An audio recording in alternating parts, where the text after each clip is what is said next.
Good afternoon, Wayzata, Orono, and Long Lake. I'm Sun Sailor Community Editor Jared Husengay. Today is Thursday, March 12th, and today we'll be taking a look at some of the stories featured in this week's edition of the Sun Sailor, which hits newsstands today. The top story in this week's edition is Presbyterian Home's decision to delay the start of the Wayzata Bay Center redevelopment. On March 6th, it was announced that the plan likely would not get underway until mid-2010, rather than mid-2009 as was initially planned.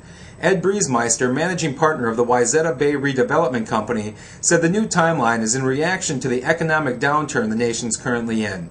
He said the demand for condos, retail space, office space, and senior housing just isn't there right now, and that moving forward in these conditions would not be a fiscally sound decision.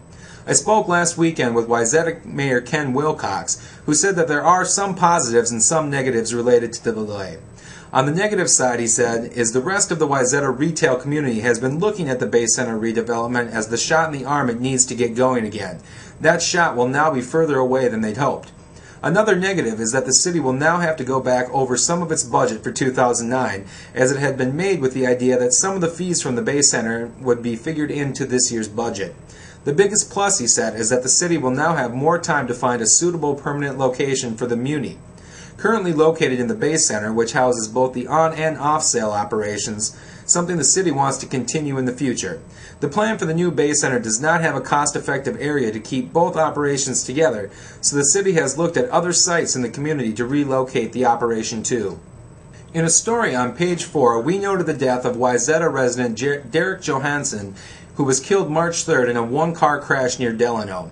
Johansson, 29, was traveling eastbound on 105th Street Southeast when his 2005 Chevy Cavalier left the road and struck a tree in the north ditch. He was pronounced dead at the scene.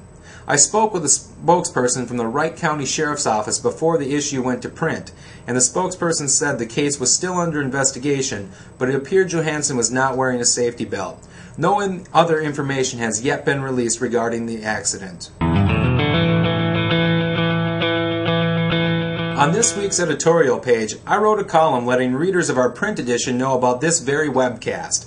While I won't bore you with a word-by-word account of my rambling announcement, I will give you some of the highlights. I was first asked by Executive Editor Peggy Bakken in early January to be one of the first community editors to take part in our new endeavor.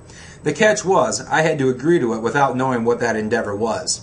But I figured if Albert II could be brave enough to become the first monkey shot into space on a rocket, I could handle just about anything that the Sun newspaper's powers that be had in store for me. I just hoped that, unlike poor Albert, I wouldn't have a parachute failure and come crashing back to my previous reality with a resounding thud. The first 2 months of this have been oftentimes challenging, sometimes exciting, and occasionally frustrating. But in the end, the whole thing is about our audience and adapting to fit their changing needs. So, if you have any news tips, questions, suggestions for things you'd like to see on this webcast, or constructive criticism, you can contact me at 952-392-7671 or jhuyzenga@acnpapers.com. And, like I said in print, have you ever considered being more handsome to be constructive? The full versions of these stories, as well as a recap and photos from Wayzata High School's Consolation Championship run at the Class 3A State Wrestling Tournament, recaps of the state's swimming and diving meets, photos, stories, and columns about Minnesota Food Share Month, and much more can be found in today's issue of the Sun Sailor and on our website, mnsun.com.